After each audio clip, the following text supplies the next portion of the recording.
I'm Jessica Martinez, 29, and I thought being single at my sister's baby shower would be the worst part of my Saturday. I was wrong. When my own family asked me to leave because my unmarried status was making everyone uncomfortable, I felt like I'd been slapped. My sister Carmen just stood there, letting mom escort me out like I was some kind of disease. The humiliation burned as I sat in my car, tears streaming down my face. But then my phone buzzed with a text from an unknown number. Ms. Martinez, this is David Chen, CEO of Meridian Tech. We've been trying to reach you about the creative director position. Can we schedule a meeting this week? I stared at the message, my heart pounding. The same company that had rejected my application 6 months ago, the one Carmen's husband worked for, was now reaching out to me. What I didn't know was that this phone call would change everything, not just for me, but for the entire family who had just cast me aside. 6 months ago, I sat in my tiny apartment studio, staring at the rejection letter from Meridian Tech. The formal language felt like a slap. While your portfolio demonstrates creativity, we've decided to move forward with a candidate whose experience better aligns with our current needs. I'd folded that letter carefully and tucked it into my inspiration board, right next to my sketches and mood boards. There wasn't motivation exactly, it was more like evidence of how the world saw me dot my freelance graphic design business barely kept me afloat. While other 29-year-olds were climbing corporate ladders, I was hustling for small clients who wanted logos for $50 and thought a week was plenty of time for a complete rebrand. I'd started freelancing after college, convinced I could make it on my own terms. 5 years later, I was still waiting for those terms to pay the bills. The rejection from Meridian Tech had stung particularly because Miguel, my brother-in-law, worked there. When I mentioned applying, he'd given me that patronizing smile and said, "Jessica, they're looking for someone with real corporate experience. Maybe try some smaller agencies first." Carmen had nodded along, her hand resting on her barely there thumb, already playing the role of the wise married woman. That's how it always was in my family. Carmen got the praise, the support, the benefit of the doubt. When she'd gotten engaged to Miguel, our parents had thrown them a massive celebration. When she'd announced her pregnancy, Mom had literally cried tears of joy. When I graduated college with honors, Dad had asked when I was going to find a real job and settle down like my sister. The financial pressure was constant. My savings account hovered dangerously close to zero most months. I'd gotten good at creative budgeting beans and rice for dinner, generic brands at the grocery store, declining invitations to anything that cost money. Meanwhile, Carmen posted Instagram stories from expensive restaurants and weekend getaways, her ring catching the light in every photo. The worst part wasn't the money, though. It was the way my family looked at me during gatherings, like I was a problem to be solved, a puzzle piece that didn't fit their neat picture of success. Mom would sigh when people asked about my work, as if graphic design was a phase I'd eventually outgrow. Dad would suggest I take a real job with benefits, maybe as a receptionist somewhere stable. I'd learned to keep my mouth shut about my struggles. The few times I'd tried to explain the challenges of freelancing, the feast or famine nature of creative work, Carmen would interrupt with advice about networking or putting yourself out there, as if I hadn't been doing exactly that for years. The rejection letter had represented everything I felt I lacked: legitimacy, stability, respect. It was proof that I wasn't good enough for the kind of company that employed people like Miguel, people who could afford to buy houses and plan babies and take their families on vacation. Now, sitting in my car outside Carmen's perfect suburban home, still feeling the sting asked to leave her baby shower, I pulled out my phone and read David Chen's message again. The same company that had rejected me was now reaching out. Something had changed, but I couldn't imagine what. The Christmas photo sitting on Mom's mantle told the whole story. Carmen stood in the center, radiant in her red dress, Miguel's arm around her waist. My parents flanked them, beaming with pride, and there I was, positioned at the very edge of the frame, wearing the green sweater Mom had insisted was festive but made me look washed out. I'd noticed how the photographer had to angle the shot to include me, as if I were an afterthought. Photo perfectly captured 29 years of family dynamics. Carmen had always been the golden child, the one who did everything right. She'd been homecoming queen, gotten into her first choice college, and graduated with a degree in business administration, something practical that made our parents proud. She'd landed a job at a marketing firm, met Miguel at a company mixer, and gotten engaged after exactly 2 years of dating. Everything about her life followed the script our parents had written for their American dream. My parents, Elena and Ricardo Martinez, had immigrated from Guadalajara before Carmen was born. They'd worked double shifts dad at a manufacturing plant, mom cleaning offices at night to build a life for their daughters. Their sacrifice was the foundation of every family conversation, spoken and unspoken. Carmen had honored that sacrifice by living conventionally, safely, successfully. I'd always been the wild card. In high school, while Carmen was student council president, I was in the art room during lunch, working on projects that made no sense to anyone else. I'd wanted to major in fine arts, but Dad had looked at me like I'd suggested burning money for warmth. So I'd compromise with graphic design, telling myself it was creative and practical. But to my parents, it still felt like I was playing with crayons while Carmen was building a career. The favoritism wasn't subtle. At family dinners, Carmen's work stories were met with interest and pride. When she'd gotten promoted to senior account manager, Mom had called all the tias to spread the news. When I'd landed my biggest freelance client last year, a local restaurant chain that paid me more than I'd made in the previous 3 months, the response was polite but tepid.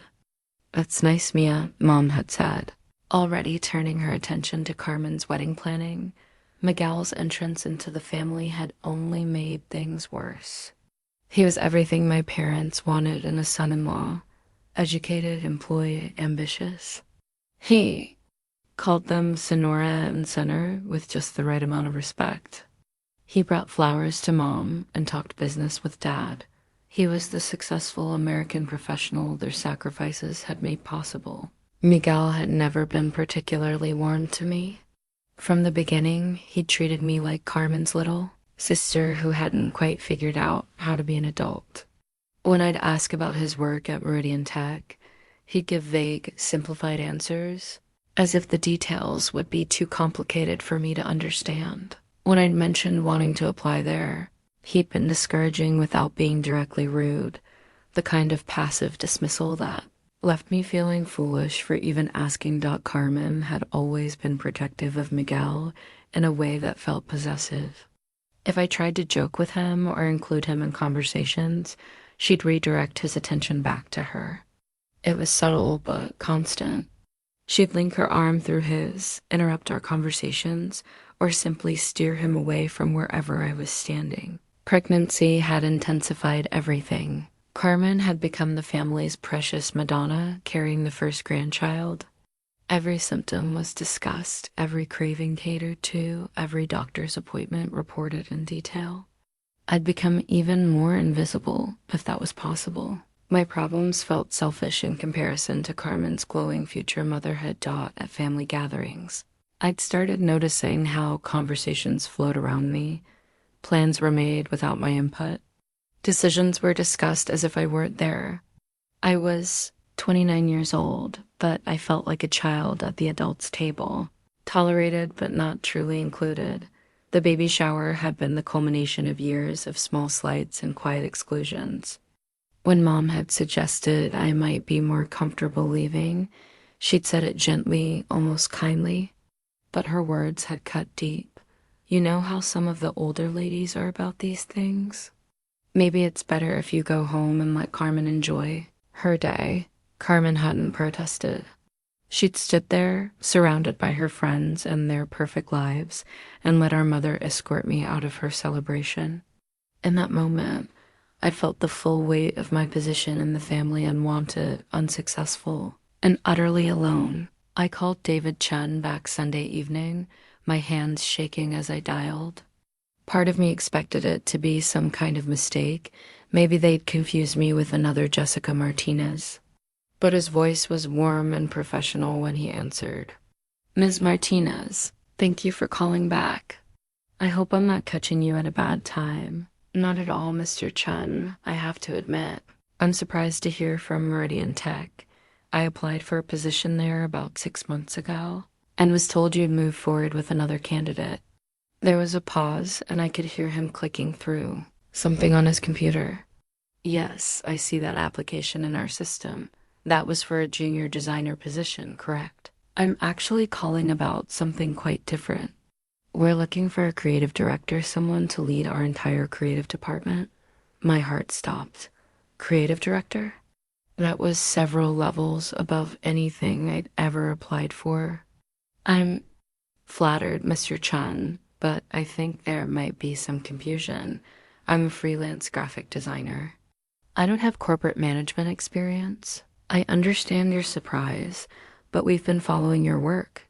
Are you familiar with the Sunset Harbor Restaurant Group campaign from last year?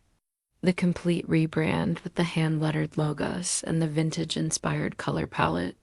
I nearly dropped the phone. That campaign had been my masterpiece in months of work that had tripled the restaurant group's revenue. But I'd done it under a pseudonym, as I did with most of my high-profile work. We do our research, Ms. Martinez. We also know about the Morrison Hotel campaign, the Green Fog Wellness Center rebrand, and the Pacific Coast Brewing identity you created. 3 of those campaigns won industry awards. The companies you worked with saw remarkable growth in both brand recognition and revenue." I sat down hard on my couch. No one knew about those projects, not my family, not my friends, not even my accountant. I'd kept them secret, working under the business name Mesa Creative, instead of using my real name. It had started as a way to avoid my family's questions and unsolicited advice, but it had become something more. A way to let my work speak for itself without the baggage of being Elena and Ricardo's disappointing daughter.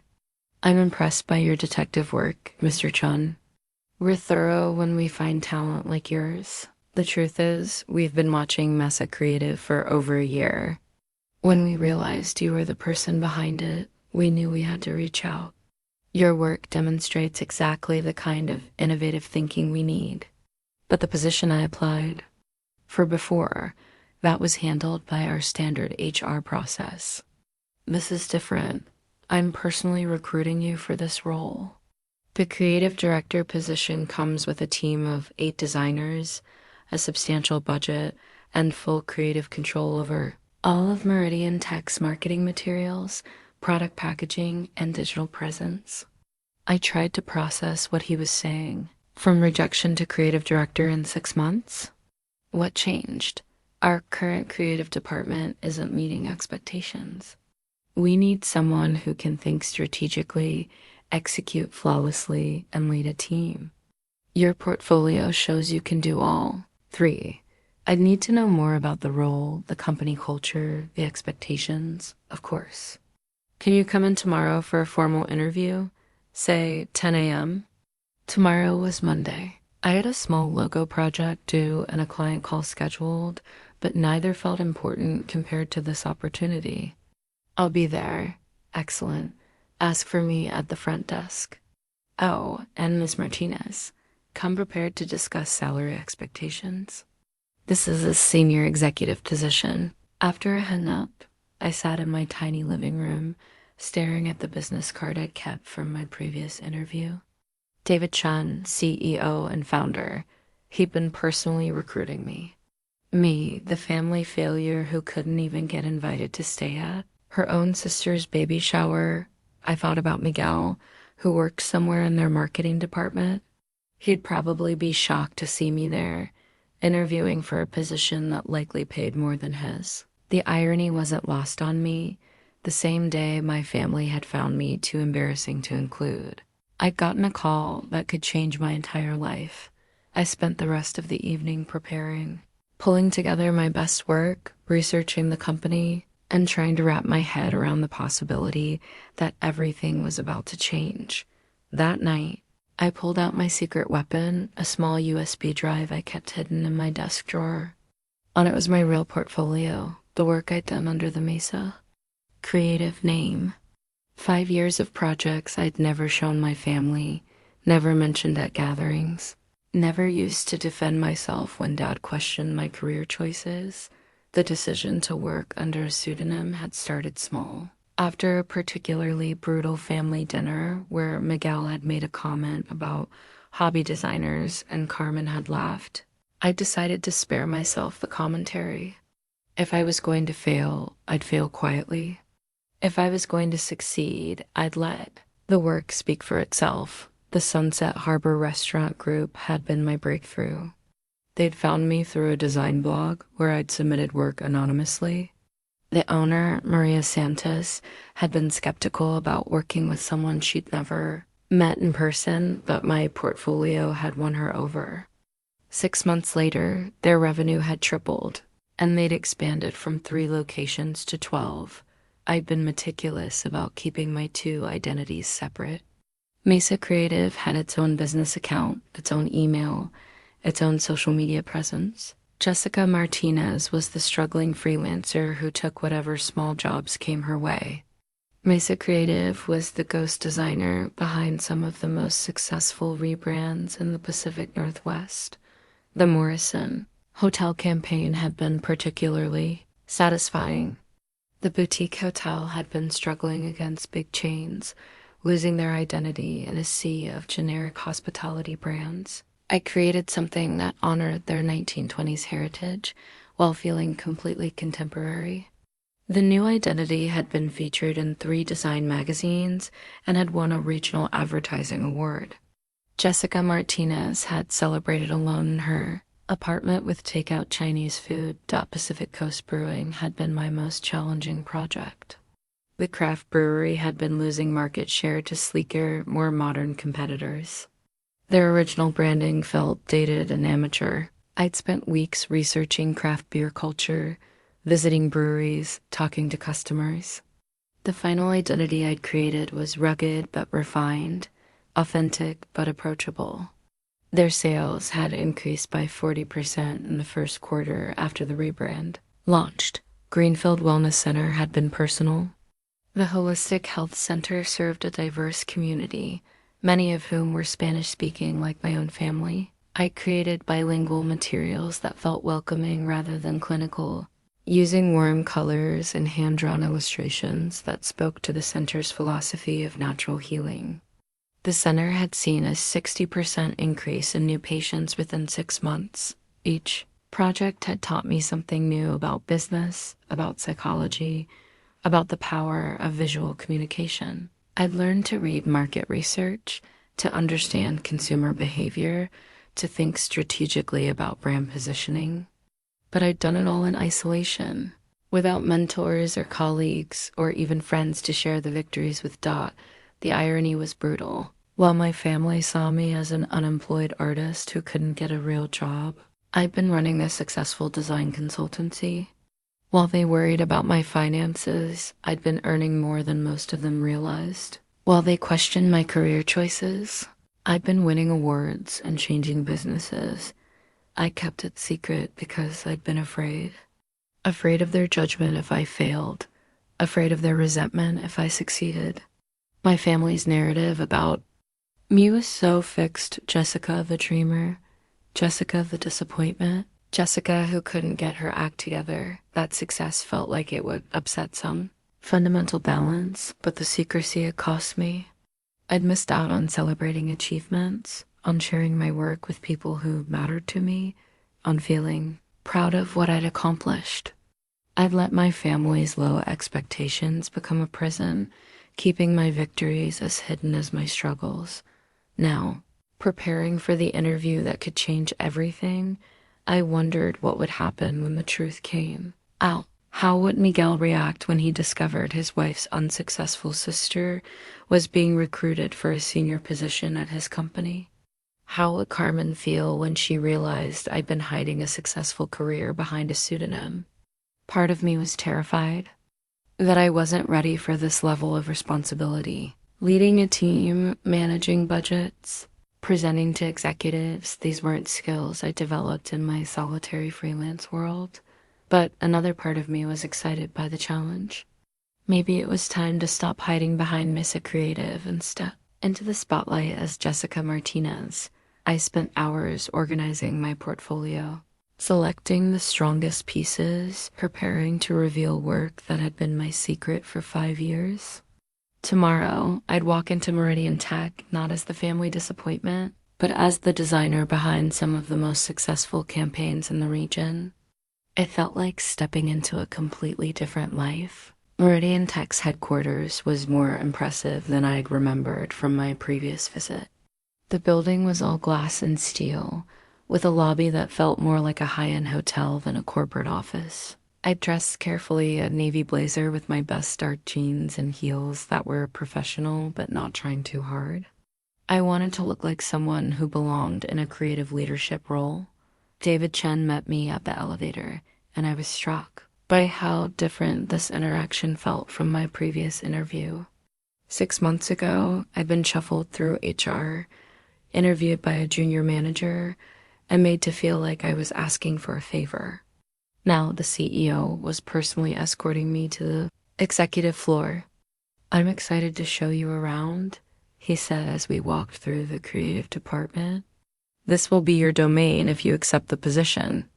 The space was beautiful open concept with natural light, high-end computers, and a wall of awards that testified to the company's success. But something felt off. The energy was flat, uninspired. Designers sat at their workstations looking bored, going through the motions rather than creating with passion. "What's the current team's background?" I asked, watching a designer mechanically adjusting font sizes on what looked like a generic brochure, mix of experience levels. Some fresh graduates, some mid-career professionals. They're competent, but they lack direction, leadership, vision. We passed a conference room where I could see marketing materials spread across a table. The designs were safe, predictable, the kind of work that checked boxes without inspiring anyone. I understood why Chen was looking for change. "Tell me about the previous creative director." Chen's expression darkened slightly.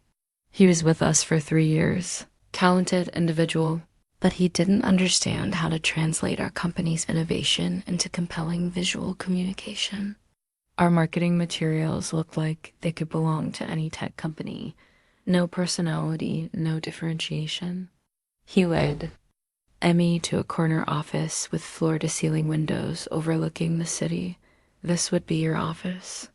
The creative director reports directly to me and has full autonomy over the creative process." The office was larger than my entire apartment.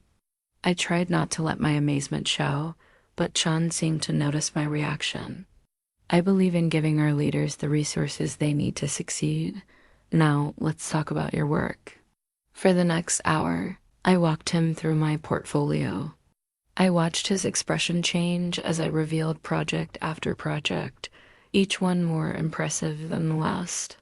When I showed him the before and after results for Pacific Coast Brewing, he actually laughed. "Remarkable, absolutely remarkable. You've been operating at this level for how long?" 5 years, but only under the Mesa Creative name for the last 3. "And nobody knows you're behind this work?" "Nobody," I admitted. "Not even my family." Chan leaned back in his chair, studying me. "That's about to change. Jessica, what are your salary expectations?" I'd researched the position extensively, but the numbers still felt surreal. Based on my research, creative directors with this level of responsibility typically earn between $95,000 and $120,000. I was thinking $135,000 to start, with performance bonuses that could bring your total compensation to $160,000 or more. I tried not to let my shock show. That was more than I made in my best freelance year, and it came with benefits, stability, and a team to lead. It's very generous. We're not just hiring a designer, Jessica. We're hiring a creative leader who can transform how this company presents itself to the world. Your work speaks for itself, but I need to know you're ready for the management side of this role. I've been running my own business for 5 years. I understand budgets, timelines, client relationships. The team management aspect would be new, but I'm confident I can learn quickly. Chen stood up and walked to the window. There's something else we need to discuss. I believe you know Miguel Herrera. He works in our marketing department. My stomach dropped. He's my brother-in-law. I thought so. Miguel's been with us for 2 years. He is adequate, but his department has been underperforming, and there's been talk of restructuring. Your appointment as creative director would put you in a position of authority over his work. I felt a mixture of panic and satisfaction. Miguel, who dismissed my career and discouraged me from applying here, would now be answerable to me. Would that be a problem? Not from our perspective. We hire based on merit, not personal relationships. But I want to make sure you're prepared for any complications that might arise. I thought about Carmen, about my parents, about the family, dynamics that had kept me feeling small for so long. I'm prepared. Excellent. I'm offering you the position, Jessica. Can you start next Monday? I looked out at the city, at the life I could build from this office, at the opportunity to finally step out of the shadows and claim my success. Yes, I said. I can start Monday. Chen smiled and extended his hand. Welcome to Meridian Tech. Creative Director Martinez. As I shook his hand, I thought about the business card I'd be carrying, the title I'd earned, the respect I'd commanded. For the first time in my life, I felt truly powerful. What I didn't know as I walked out of Meridian Tech that day was how desperate Miguel had become. While I'd been building my secret success, he'd been hiding his own secrets that would have shocked my family if they'd known the truth. Miguel's performance reviews told a story of steady decline. When he'd started at Meridian Tech 2 years ago, he'd been enthusiastic and competent. But as the company grew and expectations increased, he'd struggled to keep up. His last 3 quarterly reviews had been progressively worse, needs improvement, below expectations, and finally, requires immediate intervention. The marketing campaigns he'd worked on had consistently underperformed. A product launch he'd led had failed to meet targets by 30%. A rebranding effort for one of their smaller clients had been so poorly received that the client had demanded a full refund. His supervisor had started assigning him smaller projects, the kind of busy work that kept him occupied without risking major failures. But Miguel couldn't admit any of this to Carmen or my parents. He'd built his identity around being the successful son-in-law the American dream made manifest. Every morning, he put on his expensive suits and drove to his corporate job, maintaining the facade of a rising executive. At family dinners, he talked confidently about big projects and important meetings, carefully avoiding specifics that might reveal how little responsibility he actually carried. The financial pressure was crushing him. Carmen's expensive tastes had seemed manageable when he thought his career was on an upward trajectory. She'd grown up watching our parents scrimp and save, and she was determined to live differently. Designer handbags, weekly manicures, expensive. Restaurants, she deserved all of it, she'd say. After growing up with so little, Miguel had started using credit cards to bridge the gap between his salary and their lifestyle. First, it was small things, dinner out when they'd already blown their restaurant budget, a weekend trip to keep Carmen happy. But as his performance at work declined and his anxiety increased, the spending had become compulsive. He'd opened new cards, transferred balances, taken cash advances to pay minimum payments on other accounts. Their debt had grown to nearly $45,000 across 8 different credit cards. The minimum payments alone were eating up a quarter of his take-home pay. He'd been putting off Carmen's requests for a bigger apartment, claiming he wanted to save more before they moved. The truth was, they couldn't afford their current place much longer. The pregnancy had made everything worse. Carmen had immediately started planning for the nursery, researching the best strollers and car seats, talking about cutting back her work hours after the baby came. She had no idea that Miguel laid awake at night calculating how they'd afford diapers and daycare on his declining income. His supervisor at Meridian Tech had been making noise about organizational efficiency and right-sizing the team. Miguel knew he was vulnerable. His work was mediocre, his attitude had become defensive, and he'd started calling in sick more often, claiming stress headaches that weren't entirely fake. The irony was devastating. While he'd been spiraling professionally and financially, his wife's little sister, the one he'd dismissed as an unemployable dreamer, had been building a creative empire under his nose. The same company where he was barely hanging on had been watching her work, admiring her talent, planning to recruit her for a position that would dwarf his own. When David Chen had first mentioned bringing in a new creative director, Miguel had been cautiously optimistic. Maybe fresh leadership would turn around the marketing department, create new opportunities for advancement. He'd never imagined that the person they were recruiting was someone he knew, someone whose success would highlight his own failures. So starkly taught now, as I prepared to start my new position, Miguel was frantically trying to figure out how to handle the situation. He couldn't admit to Carmen that her unsuccessful sister was about to become his superior. He couldn't tell my parents that their disappointing daughter had achieved more career success than their golden son-in-law. And he certainly couldn't acknowledge that his own job might be in jeopardy, especially with a baby on the way.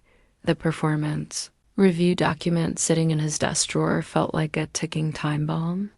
His supervisor had scheduled a meeting for later in the week to discuss career development and future opportunities. Corporate speak for, we're trying to figure out what to do with you. Miguel had a sinking feeling that my arrival as creative director would accelerate whatever decision they were planning to make about his future dot as I celebrated my new position. Miguel was sitting in his car in the Meridian Tech parking lot, staring at credit card statements and wondering how much longer he could keep his carefully constructed life from falling apart. Monday morning, I pulled into the Meridian Tech parking garage with my new executive parking pass. The small plastic card felt weighty in my hand, tangible proof that everything had changed. I'd spent the weekend buying work clothes that fit my new role, tailored blazers, sleek dresses, shoes that looked expensive enough to command respect. David Chen met me in the lobby at 8 a.m. sharp, coffee in hand and genuine enthusiasm on his face. Ready for your first day as creative director, Martinez? The title sent a thrill through me every time I heard it. More than ready. He walked me through the building, introducing me to department heads and senior staff. Each introduction felt surreal. This is Jessica Martinez, our new creative director. People shook my hand with the kind of respect I'd never experienced before. I wasn't someone's little sister or the family disappointment. I was a senior executive. My office was exactly as I'd remembered it, spacious, bright, with a view that reminded me how far I'd climbed. A nameplate on the door read Jessica Martinez, creative director, in elegant lettering. I ran my fingers over the words, still hardly believing they were real. Your team is waiting in conference room A, Chen said, checking his watch. I'll let you get settled and then join you for introductions. I walked into the conference room to find 8 designers of varying ages and experience levels. They looked expectant, but wary new leadership always meant uncertainty.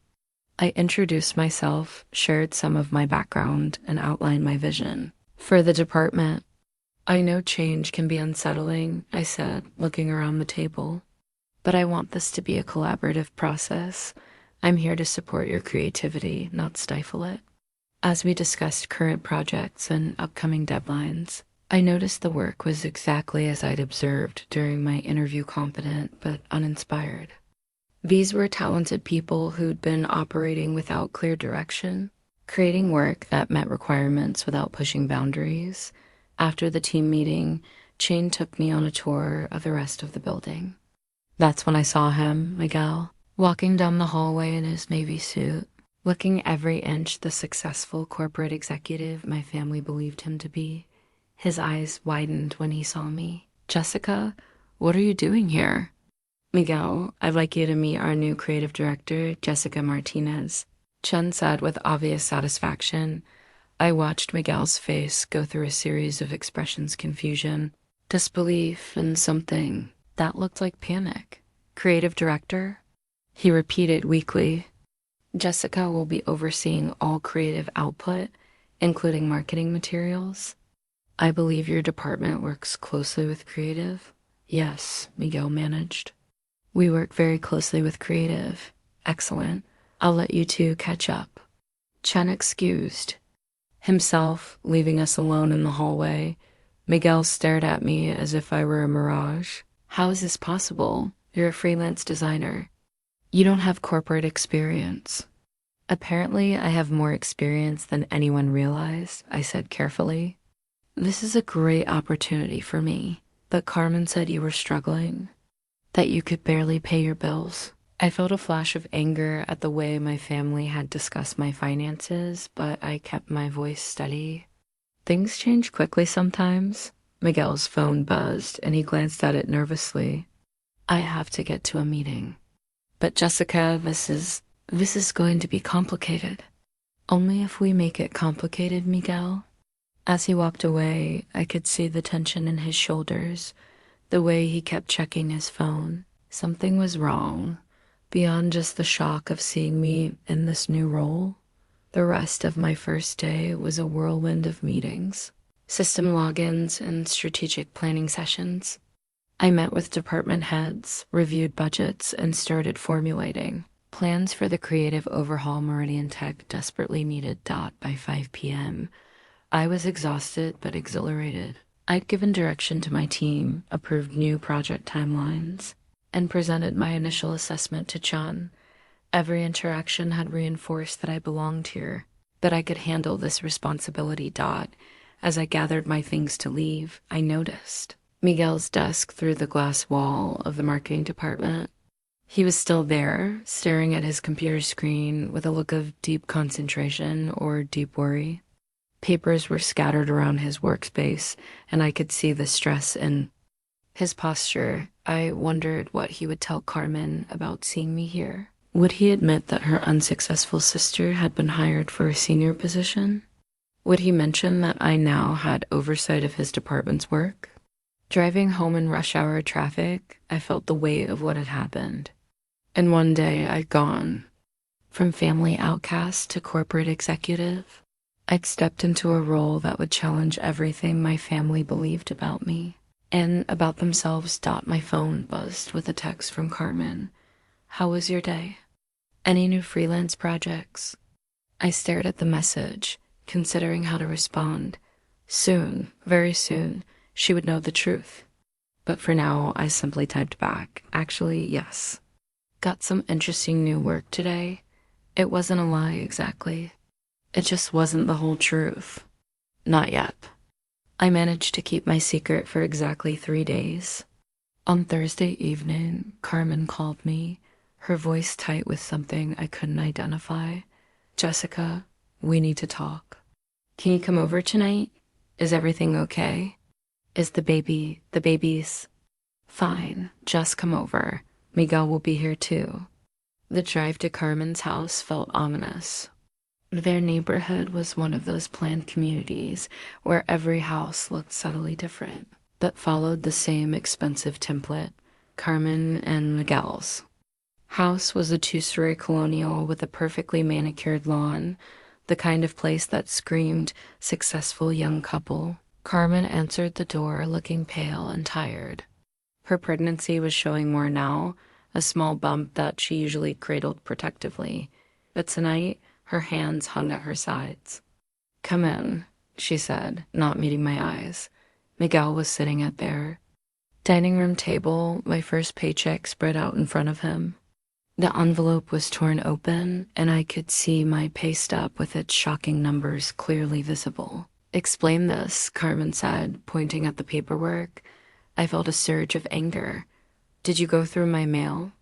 "It was delivered here by mistake," Miguel said quickly. The mailman must have gotten confused about the address. I didn't believe him for a second, but it didn't matter now. The truth was out there, printed in black and white. My salary, my title, my new life. "So it's true." Carmen's voice was barely above a whisper. "You're the new creative director at Meridian Tech?" "Yes." She sank into a chair, one hand going instinctively to her stomach. "How is that possible? You told us you were struggling. You said you could barely afford your apartment." "I was struggling, and then I got this opportunity." "But creative director, Jessica?" Miguel's voice was strained. "That's a senior position. That requires experience, management skills, which I have." "No, you don't." Carmen's composure cracked. "You design logos for small businesses. You work from your apartment. You don't have a college degree in business or management experience, or I have a portfolio that speaks for itself." Miguel leaned forward, and I could see desperation in his eyes. "Jessica, this doesn't make sense. They turned you down 6 months ago for a junior position. How did you jump from there to creative director?" I took a breath, knowing that what I said next would change everything. "Because they discovered I'm the person behind Mesa Creative." The silence that followed was deafening. Carmen looked confused, but Miguel's face went white. "What's Mesa Creative?" Carmen asked. "It's the design firm behind some of the biggest rebrands in the region," I said. "Sunset Harbor Restaurant Group, Morrison Hotel, Pacific Coast Brewing, Greenfield Wellness Center. I've been running it for 3 years." Carmen stared at me as if I were speaking a foreign language. "That's impossible. Those are huge campaigns. I've seen articles about them in business magazines." "I know. I wrote some of those articles myself under a pen name." Miguel stood up abruptly, pacing to the window. "This is insane. Jessica, if what you're saying is true, then you've been lying to us for years." "I wasn't lying. I was protecting myself." "From what?" Carmen's voice rose. "From this." I gestured at their shocked faces, their obvious disbelief. "From the assumption that I couldn't possibly be successful because it doesn't fit your narrative." "About who I am?" Carmen shook her head slowly. "I don't understand. Why would you hide this? Why would you let us think you were failing when I was actually more successful than any of you imagined, because I knew exactly how you react. With disbelief, with suspicion, with the assumption that I must be exaggerating or lying." Miguel turned from the window, his face flushed. "This puts me in an impossible position at work. How do you think it looks that I never mentioned my sister-in-law was some hotshot designer? Maybe because you didn't think I was capable of being one? That's not fair, isn't it?" I looked between them, seeing clearly for the first time how much my success threatened their carefully constructed world. "Miguel, you actively discouraged me from applying to Meridian Tech. You told me they wanted someone with real corporate experience. You made me feel foolish for even considering it. I was trying to protect you from disappointment." "No, you are protecting yourself from the possibility that I might succeed." Carmen struggled to her feet, her hand pressed to her lower back. "This is too much. I can't process this right now." She walked to their kitchen and returned with a glass of water, moving slowly and deliberately. When she sat back down, I could see tears in her eyes. "Do you know what the worst part is?" she said quietly. "All those times we worried about you. All those conversations with Mom and Dad about how to help you, how to get you back on track. And you were fine. You were more than fine. I was never. Fine, Carmen. I was successful professionally, but I was miserable personally. Do you have any idea what it's like to achieve something amazing and have no one to share it with? You could have shared it with us, could I? Really? When was the last time you celebrated something I accomplished without finding a way to diminish it or offer unsolicited advice? She was quiet for a long moment, tears sliding down her cheeks. Miguel sat back down heavily, his head in his hands. What happens now? He asked, his voice muffled. Now I do my job and you do yours, and we figure out how to be family in spite of all this. My parents, Carmen whispered. They're going to want to know why you didn't tell them. They're going to want to understand how we got everything so wrong. I felt a pang of sympathy for her. Our parents had built their identities around their daughter's stories. Carmen, the success. Jessica, the disappointment. Learning the truth would require them to reevaluate everything they thought they knew. We'll figure it out, I said. But Carmen, I need you to understand something. I didn't do this to hurt you or to make you look bad. I did it because I needed to prove to myself that I could succeed on my own terms. She nodded slowly, wiping her eyes. I know. I think I know. I just need time to understand what this means. As I drove home that night, I felt both relieved and sad. The secret was out, but the cost was higher than I'd expected. I'd gained professional recognition, but I'd lost the comfortable fiction that my family and I could pretend everything was fine between us. Friday morning brought an urgent email from David Chen. Can you join me for coffee at 9 a.m.? We need to discuss some personnel matters. I found him at a small cafe 2 blocks from the office, looking uncharacteristically serious. He gestured to a folder on the table between us. We have a problem, he said without preamble. It's about Miguel. I felt my stomach drop. What kind of problem? Chen opened the folder, revealing bank statements and financial documents. Our HR department conducts routine background checks on employees in sensitive positions. Given your family connection to Miguel, we decided to dig a little deeper into his situation. The papers showed a devastating picture: maxed out credit cards, missed payments, debt consolidation loans. Miguel and Carmen owed nearly $50,000 across multiple accounts, with minimum payments that exceeded what I knew Miguel earned. This is a security risk, Chen explained. Employees with significant financial pressure are vulnerable to compromising company information, accepting bribes, or making poor decisions that could cost us clients. Have you found evidence of any actual wrongdoing? Not yet. But his performance has been declining steadily, and now we understand why. He's been distracted, stressed, making mistakes that cost time and money. I stared at the numbers, thinking about Carmen's designer handbags, their expensive dinners, the way they'd maintained their lifestyle while I'd assumed they were financially secure. What are you planning to do? That depends partly on you, Chen said. We can't ignore this situation, but we also don't want to create unnecessary drama. Miguel's position was already under review before we discovered the financial issues. Under review for what? Chen pulled out another set of documents, Miguel's performance evaluations. The decline was stark, from meets expectations to needs improvement to requires immediate intervention. His work has been consistently subpar for the past year. The Carlson account dropped us because of a campaign he led that completely missed their target demographic. The Peterson project was 3 weeks late and 40% over budget. His supervisor has been documenting everything. I thought about Miguel's confident discussions at family dinners, his casual mentions of big projects and important clients. It had all been fiction, or at least a heavily edited version of reality. He's been lying to his family about his performance. It appears so. And the financial pressure has only made things worse. His last 3 client presentations were disasters unprepared, unfocused, defensive when questioned. Chen leaned back in his chair, studying my face. Jessica, I need to know if this is going to be a problem for you.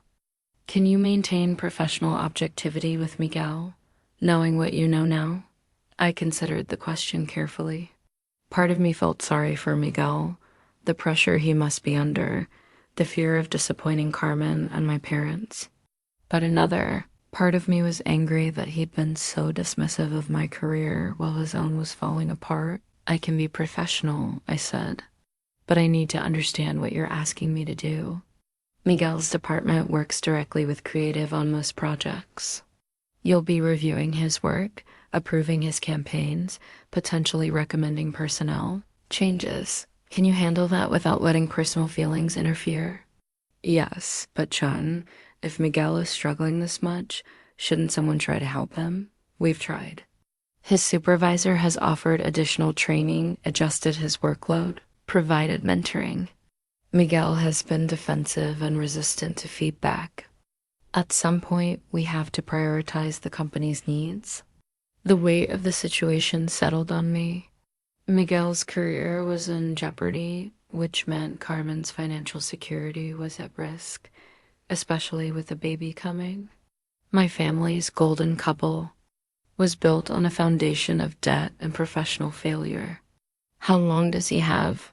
That depends on whether he can turn things around quickly. But Jessica, I want to be clear, your position here isn't conditional on Miguel's employment. We hired you based on your merits, not your family connections. I understand. Chen closed the folder and looked at me seriously. There's something else. We're planning a company restructure next month. Several underperforming employees will be let go, and some departments will be consolidated. Miguel's position may be eliminated entirely. I felt like I'd been punched in the stomach. Will you give me a heads up before any decisions are final? If I can, but Jessica, you need to prepare yourself for the possibility that this situation with Miguel is going to get much worse before it gets better. As I walked back to the office, I thought about Carmen, probably at home planning the nursery, completely unaware that her husband's career was collapsing. I thought about my parents, who would be devastated to learn that their successful son-in-law was struggling while their disappointing daughter was thriving. The irony was almost too much to bear. The same week I'd achieved the biggest professional success of my life, I discovered that my family's version of success was an elaborate lie. Miguel, who had dismissed my career and discouraged my ambitions, was barely hanging on to his own job. But what troubled me most was how this would affect Carmen. She was carrying their first child, dealing with pregnancy complications, completely dependent on Miguel's income. If he lost his job now, they would face financial ruin just as they were starting their family. Spent the rest of the day reviewing Miguel's recent work with my team. The quality was exactly as Chen had described: uninspired, technically adequate, but strategically weak. Campaigns that met basic requirements without achieving real impact.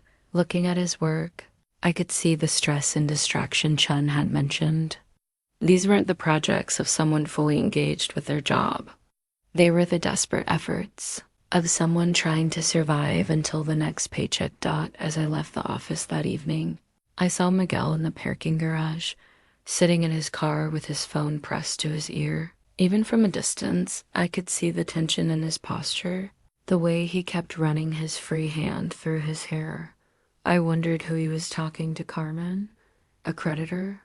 Someone at the bank? Whatever the conversation was, it didn't look like it was going well. For the first time since discovering my family's misconceptions about me, I felt genuinely sorry for Miguel. He was trapped in a life he couldn't afford, holding on to a job he was failing at, trying to maintain an image that was slowly cracking under pressure, but I also knew that his problems weren't mine to solve. I had my own career to build, my own future to secure. Whatever happened to Miguel would have to be his responsibility to handle. The organizational chart that landed on my desk Monday morning made everything crystal clear. As creative director, I had direct oversight of all marketing materials, which meant Miguel's department now reported to me for creative approval. The hierarchy was undeniable. I was now his superior. My first official interaction with Miguel came Tuesday afternoon during a project review meeting. He walked into my office carrying a folder of mock-ups for a new product launch, his usual confident, demeanor noticeably strained. "These are the concepts for the Nexus software campaign," he said, spreading the materials across my conference table. I reviewed the work carefully, trying to separate my personal knowledge of Miguel's situation from my professional assessment. The designs were competent but uninspired, exactly the kind of safe, generic work that had been plaguing Meridian Tech's marketing efforts. "The typography choices feel dated," I said, pointing to the main headline. "And this color palette doesn't align with our brand refresh guidelines." Miguel's jaw tightened. "The client specifically requested those colors." "Did they request colors that would make their product look like it was designed 5 years ago?" "Jessica, I've been working with this client for 8 months. I understand their preferences, and I understand effective design strategy. These materials won't achieve the market impact we need." The tension in the room was palpable. Miguel was clearly struggling to accept direction from someone he'd always seen as his junior, both professionally and within our family hierarchy. "What changes do you want?" he asked stiffly. I pulled out my tablet and quickly sketched a revised layout. Contemporary typography, brand-aligned colors, stronger visual hierarchy. The message should feel innovative, not safe. As I explained my recommendations, I watched Miguel's expression shift from resistance to grudging recognition. Despite his personal feelings, he could see that my suggestions would improve the campaign. "How quickly can your team implement these changes?" I asked. "By Thursday?" "Make it Wednesday. We need to stay on schedule." Miguel gathered his materials, clearly frustrated. As he reached the door, he turned back. "Jessica, this is weird for both of us. Maybe we should talk about how to handle the professional stuff versus the family stuff. Professionally, you report to me for creative direction. I'll treat you exactly like any other department head, with respect, but with clear expectations. As for family, that's separate." "Is it though? How do I explain to Carmen that her sister is now my boss?" "The same way you explain everything else about work honestly." After Miguel left, I sat in my office thinking about the strange reversal of our positions. For years, he'd been the family success story while I'd been the cautionary tale. Now, I held his professional future in my hands. The power dynamic extended beyond just Miguel. Other employees who had previously seen me as Miguel's sister-in-law now approached me with the deference due to a senior executive. My opinion carried weight in meetings. My decisions affected budgets and timelines. People sought my approval and feared my criticism. Wednesday morning brought the revised campaign materials, and I was impressed despite myself. Miguel's team had implemented every change I'd suggested, and the result was significantly stronger than the original concept. "Much better," I told him during our follow-up meeting. "This feels contemporary and strategic." "Thank you," he said, though the words seemed to cost him effort. "Miguel, can I ask you something off the record?" He nodded warily. "Are you okay? You seem stressed lately." For a moment, his professional mask slipped, and I saw genuine exhaustion in his eyes. "It's just a lot of pressure, you know. The baby coming, Carmen's health concerns, trying to keep up with everything at work. If you need to adjust your workload or deadlines." "No," he said quickly. "I can handle it. I just need to get through the next few weeks."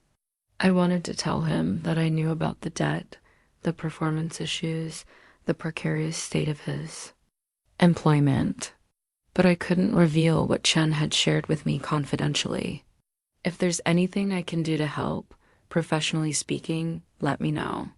Actually, Miguel hesitated, then seemed to make a decision. "Would you be willing to Look at the Morrison account presentation. I'm struggling with the creative direction, and I could use a fresh perspective. It was the first time he'd ever asked for my professional opinion, and I was surprised by how much the request meant to me. Send me the brief and your initial concepts. I'll review them tonight. That evening, I studied Miguel's work on the Morrison account. The client was a mid-sized manufacturing company looking to rebrand for a younger demographic. Miguel's approach was predictable updated logo, modern color scheme, generic messaging about innovation and reliability. I spent 2 hours developing an alternative strategy, one that positioned Morrison not just as modern but as disruptive within their industry. Instead of playing it safe, I suggested they embrace their manufacturing heritage while highlighting their technological advancement. The next morning, I called Miguel into my office and walked him through my recommendations. As I explained the strategic thinking behind each element, I watched his expression change from skepticism to understanding to genuine excitement. "This is brilliant," he said, studying my sketches. "I never would have thought to position them this way. You were thinking about what the client expected instead of what they needed. How did you learn to think strategically like this?" 5 years of trial and error mostly, and a lot of research into consumer psychology and market positioning. For the first time since my promotion, Miguel looked at me with something approaching, respect rather than resentment. "Jessica, I owe you an apology. When you applied here before, I thought I was protecting you from disappointment. I didn't realize that I might actually be qualified, that I might be wrong about what qualifies someone for success." It wasn't a complete apology, but it was honest, and I appreciated that. "Miguel, we're family. I want you to succeed here. But I also have a job to do." "I understand. And I'll try to make your job easier, not harder." As he left my office with the Morrison materials, I felt like we'd crossed some invisible line. He was beginning to see me as a colleague rather than just his wife's little sister. And I was learning that having power over someone's career was both satisfying and terrifying. The organizational chart on my wall showed the hierarchy clearly, but the real dynamics were more complex than any document could capture. Carmen's emergency room visit happened on a Thursday evening. I was working late, reviewing quarterly budget projections, when Miguel called me, his voice tight with panic. "Jessica, I need help. Carmen's at Presbyterian Hospital. She's having complications." I dropped everything and drove straight to the hospital, my mind racing with worry. Whatever tensions existed between us, Carmen was still my sister, and she was carrying my future nephew or niece. I found Miguel in the maternity ward waiting room, still wearing his work clothes, his hair disheveled from running his hands through it. When he saw me, relief flooded his face. "Thank God you're here. The doctors are running tests, but they think it might be preeclampsia. Her blood pressure spiked this afternoon, and she started having severe headaches. How is she now?" "Stable, but scared. They're monitoring the baby constantly." I sat beside him, and for a moment, we weren't boss and employee or even in-laws with complicated history. We were just two people worried about someone we loved. "Miguel, what can I do?" "I called your parents. They're driving down from Sacramento, but it'll be a few hours. Could you maybe sit with Carmen while I handle the insurance paperwork?" "Of course." Carmen looked small and vulnerable on the hospital bed, and 4 in her arm and monitors tracking her vital signs. Her face was puffy, her usual perfectly styled hair limp against the pillow. "Jess," she said when she saw me, tears immediately welling up. "I'm so scared." I took her hand, noting how swollen her fingers were. "You're going to be okay. The baby is going to be okay." The doctor said I might need to be on bed rest for the remainder of the pregnancy. How are we going to manage that? Miguel can't take time off work, and I can't afford to stop working either. I squeezed her hand, thinking about the bank statements I'd seen, the debt Miguel was hiding from her. We'll figure it out. Jess, I need to tell you something. Carmen's voice was barely above a whisper. I've been thinking about what happened last week, about finding out about your job and everything. I was so shocked and hurt, but lying here tonight, I realized something. What? I was hurt because I felt stupid. Like I've been blind to who you really are. But I was also, she paused, struggling with the admission. I was jealous. Jealous. You've been living this incredible life, achieving these amazing things, and you didn't need anyone's approval or support to do it. You just did it. I've always needed validation from everyone, Mom, Dad, Miguel, even my friends. But you found a way to succeed completely on your own terms. Tears rolled down her cheeks, and I felt my own eyes getting watery. Carmen, I wasn't trying to make you feel bad. I know. That's what makes it worse. You weren't trying to prove anything to anyone. You were just living your life authentically, and somehow that made me realize how much I've been performing for everyone else. We sat in silence for a moment, listening to the steady beep of the monitors. Carmen's admission hung between us like a bridge we'd both been afraid to cross. The baby shower, I said quietly. When Mama asked me to leave, I should have stood up for you. I knew it was wrong, but I was so caught up in having this perfect day, this perfect image of my perfect life. I let them treat you like you didn't belong because it was easier than dealing with their judgment. I felt so humiliated. You should have. It was humiliating and it was cruel, and I'm sorry I let it happen. Before I could respond, Miguel returned with a stack of insurance forms and a weary expression. How are you feeling? He asked Carmen, kissing her forehead. Better now that Jess is here. Miguel looked between us, sensing something had shifted. The doctor wants to keep you overnight for observation. If your blood pressure stabilizes, you can go home tomorrow, but you'll need to take it easy for the rest of the pregnancy. What does that mean, exactly? Carmen asked. Reduced work hours, no stress, plenty of rest.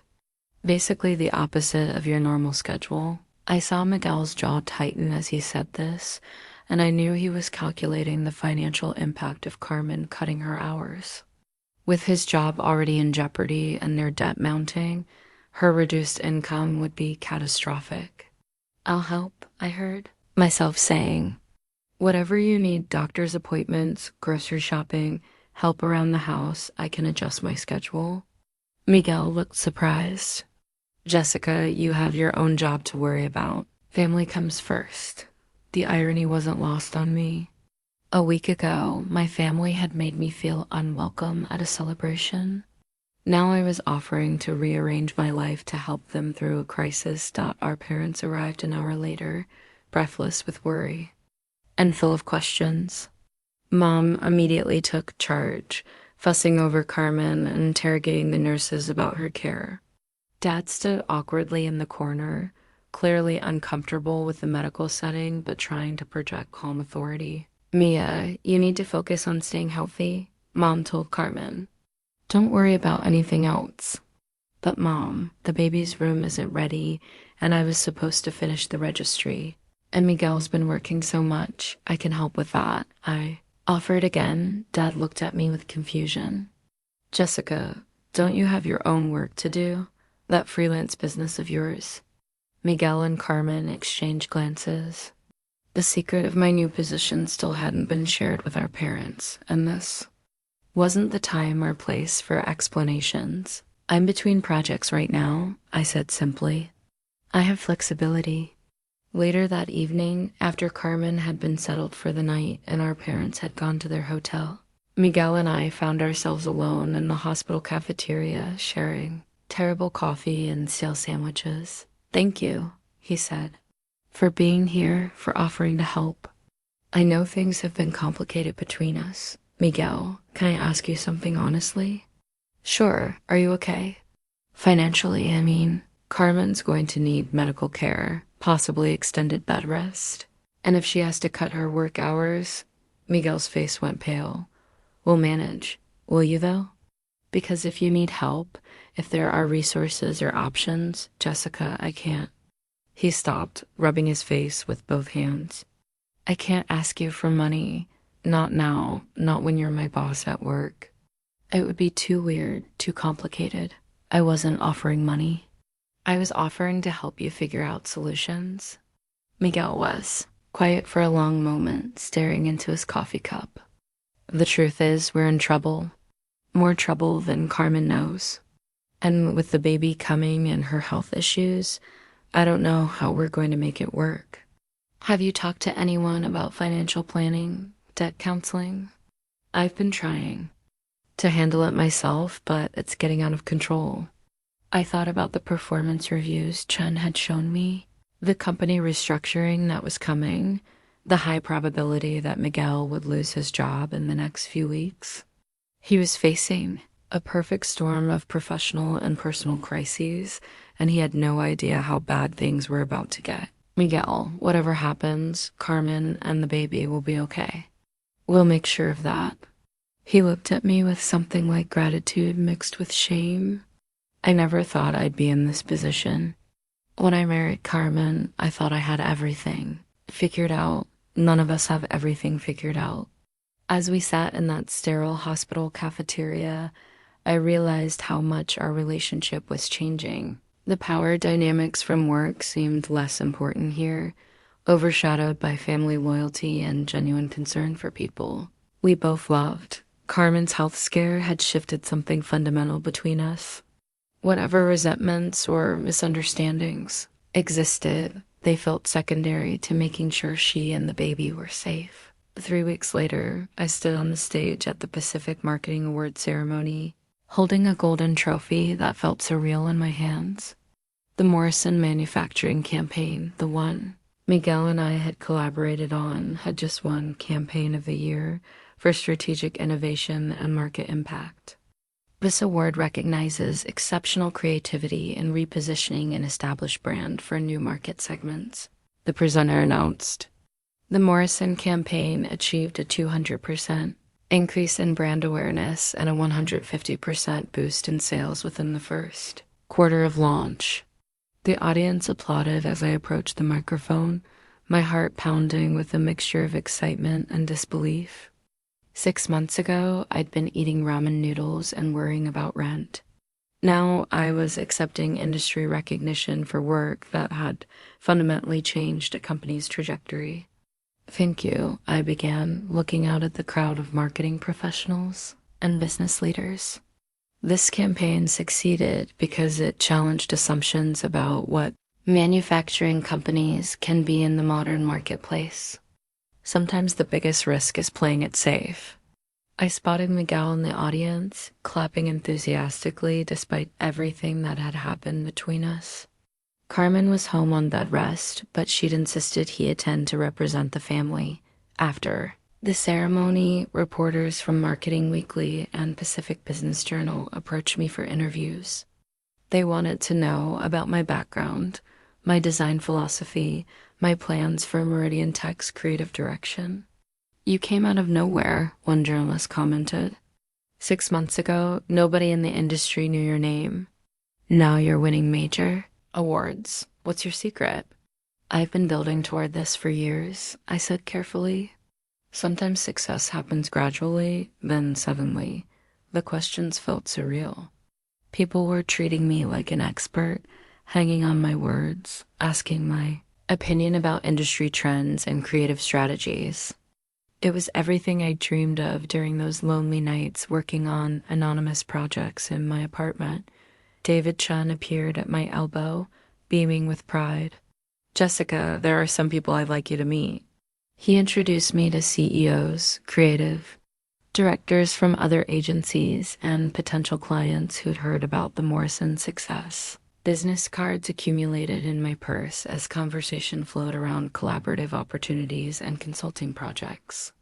We're seeing inquiries from companies who specifically want to work with you, Chen told me as we stepped away from the crowd. Your reputation is growing faster than I anticipated. It feels unreal. Get used to it. This is your life now. The drive home felt dreamlike.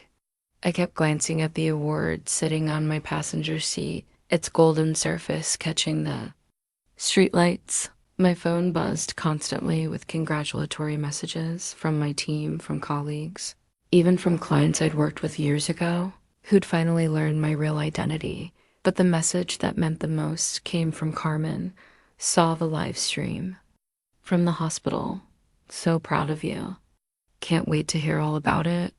I stopped by the hospital on my way home, finding Carmen sitting up in bed looking much healthier than she had a few weeks ago.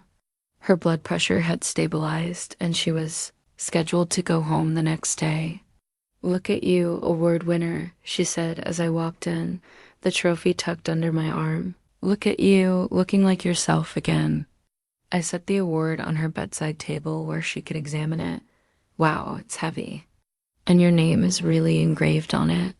"Jessica Martinez, Creative Director, Meridian Technologies," I read aloud. "Still doesn't feel real." Miguel texted me from the ceremony. He said you think the team in your speech mentioned him specifically. He earned it. His insights about the manufacturing industry were crucial to the campaign's success. Carmen was quiet for a moment, running her fingers over the engraved nameplate. "Jess, I need to tell you something. Miguel's been stressed about work lately more than usual. He's worried about layoffs, about his performance. Is there anything you can tell me?" I felt the weight of what I knew, the performance reviews, the financial investigation, the restructuring that was coming. But I couldn't betray Chen's confidence. And I couldn't be the one to deliver devastating news to a woman dealing with pregnancy complications. "The whole company is going through changes," I said carefully, "but Miguel is working hard to adapt." That's what he says, but he seems so anxious all the time. And we got some scary bills from the insurance company about my hospital stay. I think the financial pressure is really getting to him. "Carmen, if you need help." "No, that's not what I'm asking. She paused, choosing her words carefully. "I want you to know that whatever happens with Miguel's job, it won't change how I feel about what you've accomplished. I spent so many years seeing you as my little sister who needed guidance. I'm still adjusting to the reality that you might be the one with guidance to offer. We can guide each other." "I'd like that." A nurse knocked and entered, carrying flowers from our parents and a stack of congratulatory cards that had been delivered to the hospital. "These came for you," the nurse told me. Word got around that the award winner was visiting. I read through the cards, messages from colleagues, clients, and industry contacts. Professional recognition felt different than I'd imagined. It was validating, but also isolating. Success created distance from the people who'd known me before, while simultaneously making me visible to people who only cared about my achievements. "Are you happy?" Carmen asked suddenly. "What do you mean?" "I mean really happy, not just successful or proud or accomplished." "Happy." I considered the question seriously. "I'm getting there. For the first time in my life, I feel like I'm living as myself instead of as everyone else's version of who I should be." That sounds lonely. Sometimes it is. But it's better than feeling invisible. Carmen nodded slowly. "I've been invisible too, just in a different way. Invisible behind all the expectations and roles everyone wanted me to play. Perfect wife, perfect daughter, perfect mother-to-be." Exactly. And now with the pregnancy complications and Miguel's stress and all the financial pressure, the perfect image is cracking, and I don't know who I am underneath it all. I reached for her hand. "You're my sister. That's enough." As I left the hospital that night, a word in hand and my phone still buzzing with congratulations, I felt a complex mixture of triumph and responsibility. Professional success was everything I'd worked for, but it came with complications I hadn't anticipated. The industry recognition was just the beginning. Tomorrow, I'd have to return to the office and navigate the growing tension around Miguel's position, the company restructuring, and my family's evolving dynamics. But tonight, I allowed myself to feel proud. For the first time in my life, the World was seeing me exactly as I'd always known I could be. The emergency family meeting happened the next Sunday, called by our parents after they'd finally learned the truth about my career. Carmen had been discharged from the hospital with strict instructions for bed rest, so we gathered in her living room, mom and dad on the couch, Miguel pacing nervously by the window, Carmen propped up with pillows in her recliner, and me sitting cross-legged on the floor like I was 12 years old again. Mom held a printed article from Pacific Business Journal featuring my award win, my photo prominent under the headline, Rising Star Transforms Local Manufacturing Campaign. She'd circled my job title in red ink, as if highlighting evidence of a crime. Mia, Dad began, his voice heavy with confusion. We need to understand what's been happening. When did you become this creative director? Why didn't you tell us? The question I'd been dreading for weeks hung in the air. I looked around the room at their faces, hurt, bewildered, and in Miguel's case, deeply worried about his own secrets being exposed. I got the position 3 weeks ago, I said. The same day as Carmen's baby shower. Mom's eyes widened. The day she stopped, understanding dawning. Dios mío, Jessica. You came to the shower having just gotten this job? I got the call while I was sitting in my car after you asked me to leave. The silence that followed was devastating. Mom covered her face with her hands, and Dad stared at me like he was seeing a stranger. Why didn't you say anything? Carmen asked softly, because I knew exactly how you'd react. With disbelief, suspicion, and 1,000 questions about how it was possible. But this article, Mom said, waving the paper, it says you've been running some design company for years. That you've won awards, worked with major clients, Mesa Creative, yes. Under a fake name, Dad's voice carried a note of accusation. Under a business name? It's completely legal and common in creative industries. Miguel stopped pacing and turned to face us. Jessica, I don't understand why you felt you had to hide all this from your family. Really, Miguel? You don't understand why I might have been reluctant to share professional success with a family that consistently treated me like a failure? We never treated you like a failure, Mom protested. Mom, you literally told Carmen's baby shower guests that I was going through a difficult phase and needed prayer to find direction in my life. That was, Mom stopped, the memory apparently hitting her differently now. You introduced Miguel to everyone as your successful son-in-law while referring to me as still figuring things out, I continued. Every family gathering included at least one conversation about when I was going to get a real job or settle down like Carmen.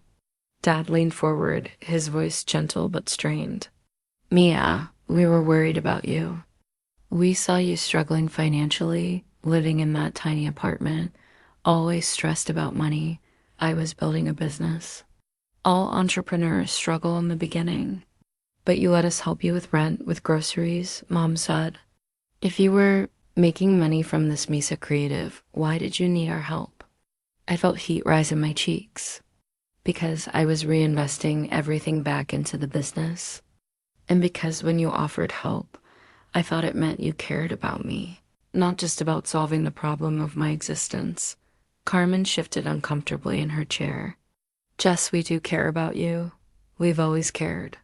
You cared about the version of me you wanted me to become, married, conventional, safe. You never cared about the person I actually was. That's not fair, Miguel said, but his voice lacked conviction, isn't it? Miguel, when I told you I was applying to Meridian Tech, what did you say? Miguel's face flushed. I said I thought they were looking for someone with more corporate experience. You discouraged me from even trying. You made me feel foolish for thinking I could qualify for a position at your company. I thought I was being realistic. You thought I wasn't good enough. The room fell silent except for the sound of Carmen's pregnancy app chiming with a reminder to drink water. She reached for the glass on her side table, her movements careful and deliberate. There's something else, she said quietly. Something Miguel and I need to tell you. Miguel shot her a panicked look, but Carmen continued. We're in financial trouble, serious trouble. Miguel's been hiding it from me, but I found the credit card statements yesterday. Dad sat up straighter. What kind of trouble? About $50,000 of debt, Carmen said, her voice barely above a whisper. And Miguel's job. She looked at her husband. Tell them. Miguel's shoulders sagged in defeat. My performance at work has been suffering. I'm probably going to be laid off in the restructuring next month. The admission hit our parents like a physical blow. Mom made a small sound of distress, and Dad's face went gray. Miguel, Dad said, why didn't you tell us? We could have helped, found a way, because I was ashamed. Because I was supposed to be the success story, the proof that your sacrifices paid off. I couldn't admit that I was failing. I felt a painful recognition in his words.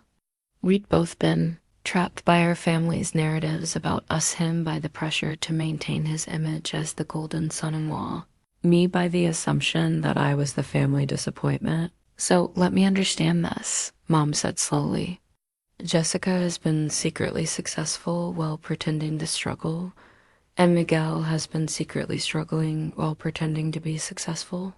That's about right, Carmen said with a bitter laugh. Dad stood up abruptly and walked to the window, his hands clasped behind his back. When he turned around, his eyes were bright with unshed tears. Your mother and I came to this country with nothing, he said. We worked double shifts for years so our daughters could have opportunities we never had. But somewhere along the way, we stopped seeing who you actually were and started seeing only who we thought you should become. Papi, Carmen started. No, let me finish. We created a family where it was easier to lie about your lives than to be honest about your struggles or your successes. That's our failure, not yours. Mom was crying now, tears streaming down her face. Jessica, I'm so sorry about the baby shower. I'm sorry about all of it. I was so worried about what the other women would think, about maintaining appearances, that I hurt my own daughter. And Miguel, Dad continued, you should have told us about the financial problems, about work. We're family. We help each other. I know, Miguel said. I just didn't know how to admit that I wasn't who you thought I was. I felt my own tears starting. None of us were who anyone thought we were. Carmen reached out from her chair, and I moved closer so she could take my hand. Can we start over? She asked all of us. Can we try to be honest about who we actually are instead of who we think we're supposed to be? I'd like that, I said. Me too. Miguel added. Mom came over and gathered both Carmen and me into an awkward but heartfelt hug. My daughters, she whispered. I'm so proud of both of you. Carmen for your strength and honesty, and Jessica for your incredible talent and perseverance. As we sat there, finally telling the truth to each other, I realized that this crisis might be exactly what our family needed. The carefully maintained facades were crumbling, but underneath, we were finding something more solid: acceptance, honesty, and love that didn't depend on performance or perfection. Carmen's handwritten letter arrived on a Tuesday morning, delivered to my office by her own hand. She'd defied doctor's orders about bed rest to drive to Meridian Tech, determined to deliver her apology in person. Ms. Martinez, my assistant, announced over the intercom, your sister is here to see you. I found Carmen in the lobby, looking pale but determined, clutching an envelope with my name written in her careful script. She dressed up for the visit: makeup, jewelry, a maternity dress that disguised how exhausted she still was. You shouldn't be out of bed, I said, immediately worried. I needed to give you this myself. She held out the letter. And I wanted to see your office to understand this part of your life that I never knew existed. I took her upstairs, watching her eyes widen as we passed through the creative department with its bustling energy and impressive displays of current campaigns. When we reached my office, she stood in the doorway for a moment, taking in the city. View, the awards on my credenza, the evidence of my professional success. This is really your life, she said softly. This is who you've been all along, one part of who I've been. We sat in my conversation area, and I opened her letter carefully. Her handwriting was the same careful cursive she'd used since high school, but the words were different than anything she'd ever said to me before. Dear Jessica, I've started this letter a dozen times, trying to find the right words to apologize for 29 years of getting you wrong. Not just the baby shower, though, that was inexcusable. Not just the years of treating you like you needed my guidance when you were already succeeding beyond anything I'd achieved, but for the fundamental failure to see you as you are rather than as I thought you should be. Realize now that I was threatened by your independence, your willingness to take risks, your refusal to follow the conventional path that felt safe. To me, instead of celebrating your courage, I criticized your choices. Instead of supporting your dreams, I questioned their practicality. Instead of seeing your strength, I saw only deviation from what I thought success should look like. The truth is, I've been jealous of you for years without even realizing it. You've always known who you are and what you want. You've never needed anyone's permission to live your life authentically. I've spent so much time seeking approval from mom and dad, from Miguel, from friends, even from strangers, that I lost track of what I actually wanted versus what I thought I was supposed to want. When Miguel and I started having financial problems, my first instinct was to hide them to maintain the image of our perfect life. When my pregnancy became complicated, I was almost relieved to have a medical excuse for why things weren't going according to plan. But you've taught me that there's strength and honesty in building something real rather than something that looks good from the outside. I know I can't undo the hurt I've caused or the opportunities I've missed to truly know my sister, but I'm asking for the chance to start fresh, to build a relationship based on who we actually are rather than who we've pretended to be. I love you. Jess, I'm proud of you. And I'm sorry it took me so long to say both of those things. Con amor. Carmen, by the time I finished reading, both Carmen and I were crying. She'd managed to articulate things I'd felt, but never been able to express. The loneliness of being misunderstood by the people who were supposed to know you best. The exhaustion of pretending to be someone you're not. Carmen, I said, this letter, it means everything. I meant every word, and Jess, there's something else. Miguel and I have been talking, and we want to ask for your help, but not in the way you might think. What do you mean? We need to get our financial situation under control, but more than that, Miguel needs to figure out what he actually wants to do with his career. He's been so focused on maintaining an image of success that he's lost sight of what would actually make him happy. What kind of help are you asking for? Guidance, advice. You've built something from nothing. You found a way to be successful on your own terms. We don't need money, we need wisdom. I was touched by the request. For the first time, Carmen was asking for my expertise rather than offering her own unsolicited advice. I'd be happy to help however I can. There's more. Miguel wants to talk to you about his situation at work. He knows you can't save his job, and he doesn't want you to try. But he'd like your perspective on what his options might be. Of course, when? How about tonight? I'm cooking dinner. Well, Miguel's cooking dinner. I'm supervising from the couch, and we'd love to have you over. As family, not as his boss. That evening, I sat in Carmen and Miguel's kitchen while he prepared one of his specialties, chicken enchiladas with homemade verde sauce. Carmen was nestled on the living room couch, her feet up, calling out instructions and commentary. Miguel, tell her about the counseling session, Carmen said during dinner. Miguel looked embarrassed but determined. We started seeing a financial counselor, and separately, I'm working with a career coach. The debt is manageable if we're realistic about our lifestyle and create a payment plan. The career stuff is more complicated. How so? I think I've been trying to be something I'm not. I got into marketing because it seemed prestigious and well-paying, but I don't actually enjoy it. I'm not creative like you are, and I'm not strategic like the executives I was trying to impress. What do you enjoy? Teaching, actually. I loved the training sessions I did for new employees. I liked mentoring junior staff.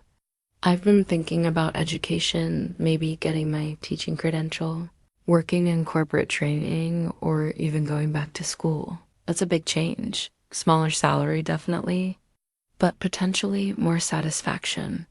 And if I'm going to start over professionally, better to do it now than keep pretending I'm something I'm not. I was impressed by his honesty and self-reflection. What's your timeline? I'm going to resign from Meridian Tech next week before the layoffs happen. It'll give me some control over my exit, and it'll remove any awkwardness between us at work. Miguel, you don't have to do that for my sake. I'm not doing it for your sake. I'm doing it for mine, and for Carmen and the baby.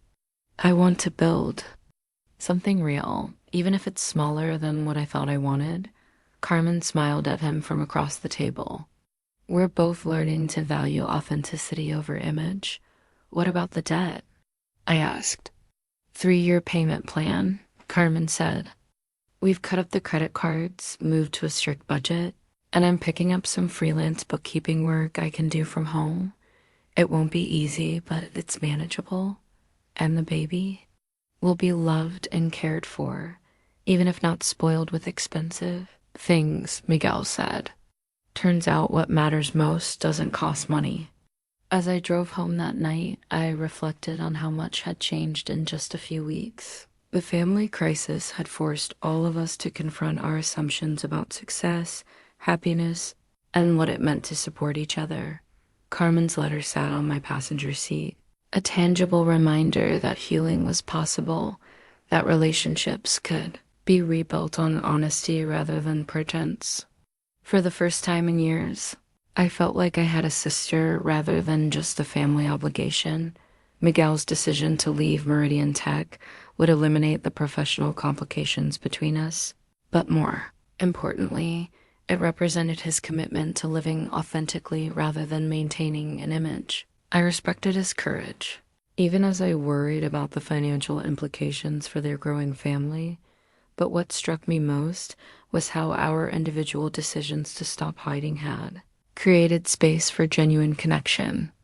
The facades we'd all maintained had protected us from judgment, but they also prevented us from truly knowing each other. Now, with the truth finally in the open, we had the opportunity to build something better, Messier.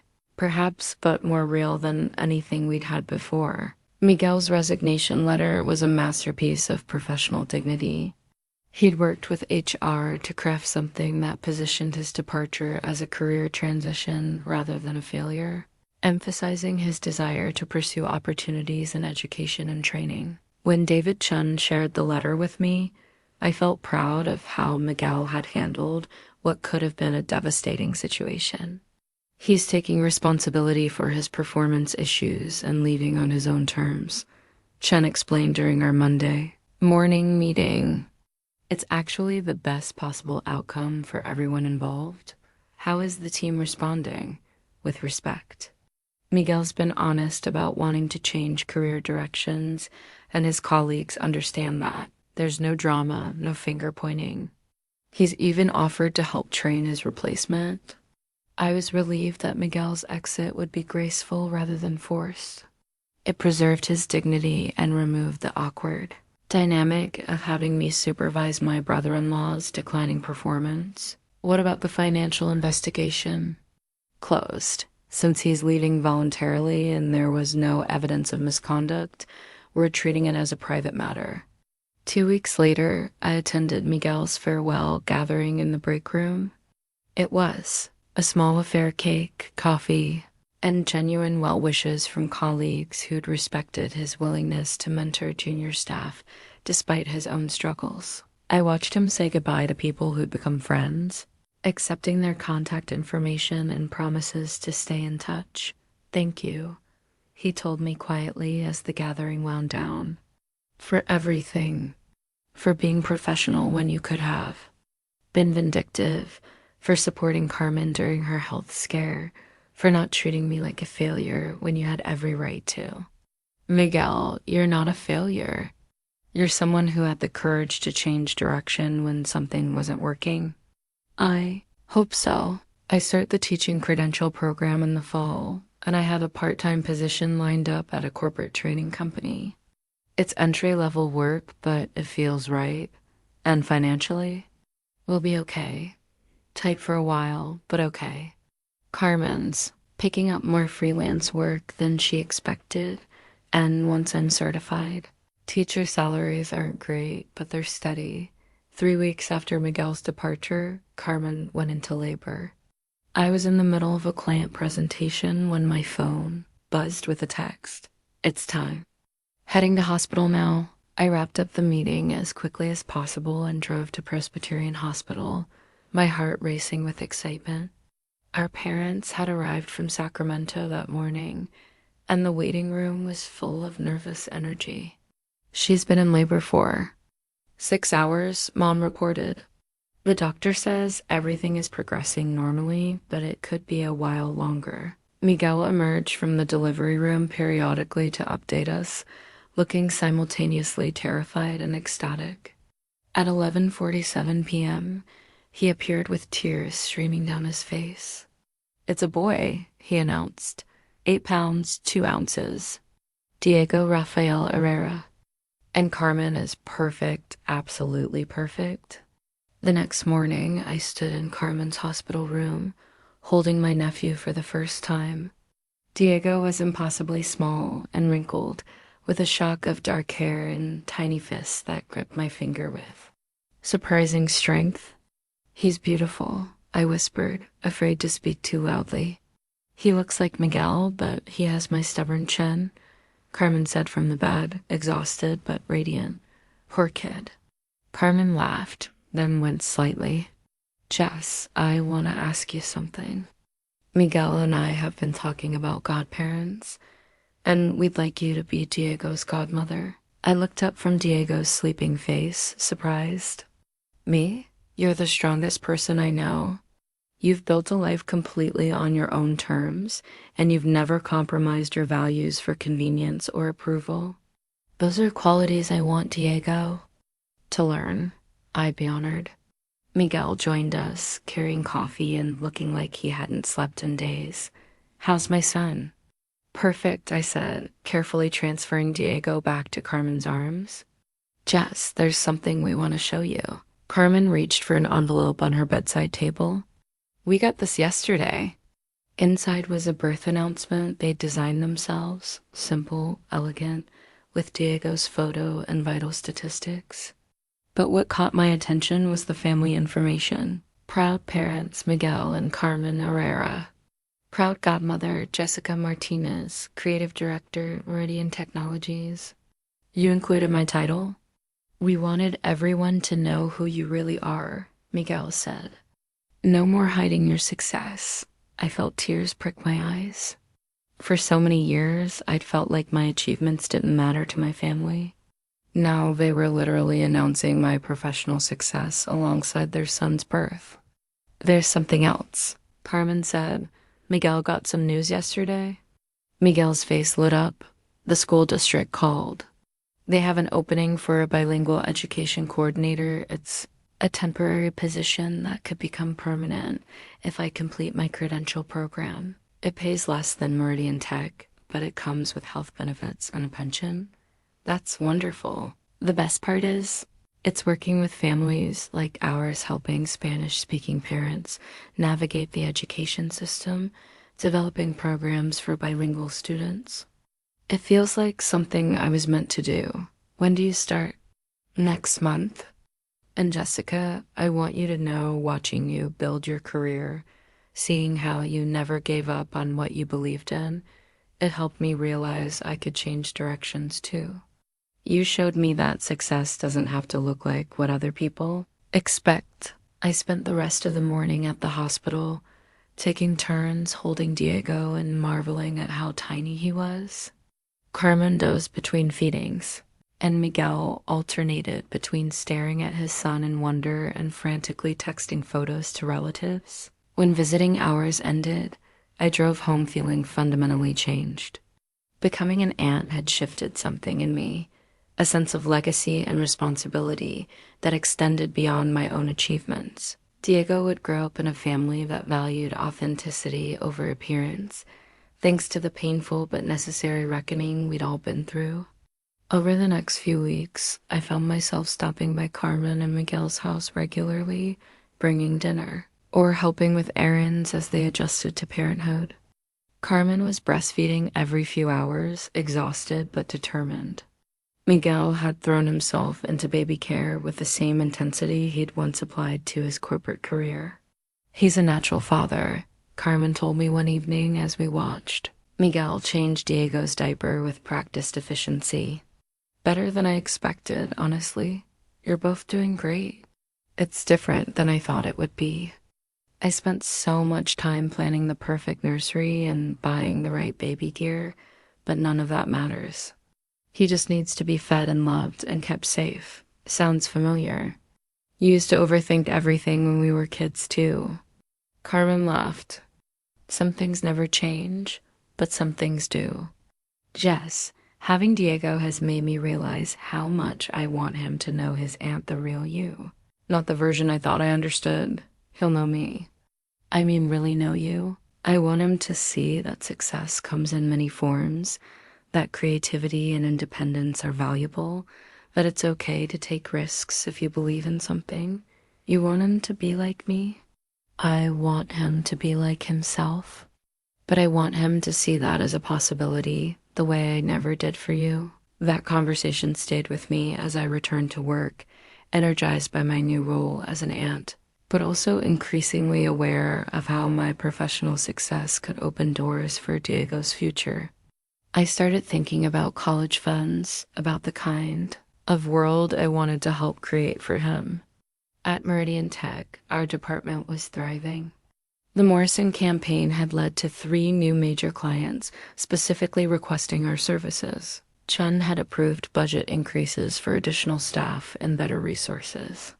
My team was producing work that was both creatively ambitious and strategically effective. But perhaps most importantly, the workplace culture was changing. With Miguel gone, there was no family drama to navigate. I could focus entirely on being a creative leader rather than managing complicated personal relationships. One afternoon, I got a call from Maria Santos at Sunset Harbor Restaurant Group, the first major client I'd worked with under the Mesa creative name. "Jessica, I just saw the article about you in Pacific Business Journal. I had no idea you were the person behind our rebrand." "Surprise," I said, laughing. "I've been telling everyone I know about the brilliant designer who transformed our business, but I never knew how to connect them with Mesa Creative. Now I can send them directly to you. I'd appreciate the referrals." "There's something else. We're expanding again 12 new locations over the next 2 years. We want you to handle the rollout campaign, and we're prepared to make it worth your while. This could be a 7-figure project." I nearly dropped the phone. 7 figures for a single campaign would be life-changing money, but more than that, it would establish me as one of the premier creative strategists in the region. "I'm definitely interested." "Excellent. Can we schedule a meeting for next week?" After I hung up, I sat in my office looking out at the city, thinking about the trajectory my life had taken. 6 months ago, I'd been struggling to pay rent and being asked to leave family gatherings. Now I was fielding 7-figure project offers and celebrating my nephew's birth. The success felt surreal, but it also felt earned. Every late night, working on anonymous projects, every rejection, every family dinner where I'd felt invisible, it had all led to this moment where I could finally claim my achievements openly. My phone buzzed with a text from Carmen, Diego's first smile. Wish she were here to see it. I looked at the photos she'd sent, Diego's tiny face scrunched up in what might have been a smile or might have been gas. But either way, it was perfect. On my way, I texted back. As I gathered my things to leave the office early, I realized that this was what success actually looked like, not just professional achievement, but the freedom to prioritize the people and moments that mattered most. I had built a career that gave me flexibility, resources, and respect. But the real victory was having a family that finally saw and celebrated who I truly was. The invitation arrived on cream-colored cardstock with elegant gold lettering. You are cordially invited to celebrate Diego Rafael Herrera at his Welcome to the World party. But what made my heart skip was the line at the bottom, hosted by proud parents Carmen and Miguel Herrera, with special recognition for godmother Jessica Martinez. This time, there was no question about whether I belonged. This time, I was listed as family. The party was held at Carmen and Miguel's house on a sunny Saturday afternoon in late spring. Their backyard had been transformed with white and gold, decorations, tables laden with food, and a backdrop for photos that featured Diego's newborn portraits alongside family pictures, including several professional shots of me from recent magazine articles. I arrived early to help set up, wearing a dress I bought specifically for the occasion, something that felt celebratory but appropriate for my new role as the successful aunt. Carmen met me at the door, Diego sleeping peacefully in her arms. "Perfect timing," she said. "I need help with the guest book table, and Diego needs his godmother fix." I took Diego carefully, still amazed by how natural it felt to hold him. In the months since his birth, I'd become a regular visitor, learning to change diapers and interpret his different cries. Carmen joked that I was becoming a baby expert, but the truth was, spending time with Diego had grounded me in a way I hadn't expected. "How are you feeling about today?" I asked Carmen as we arranged flowers. Nervous, actually. This is the first time we're entertaining since everything changed, since we told the truth about our finances, since Miguel left his job, since people learned about your career. It feels like we're introducing everyone to the real versions of ourselves. That's exactly what you're doing. How does that feel? Scary but liberating. No more pretending we have more money than we do. No more hiding who we really are.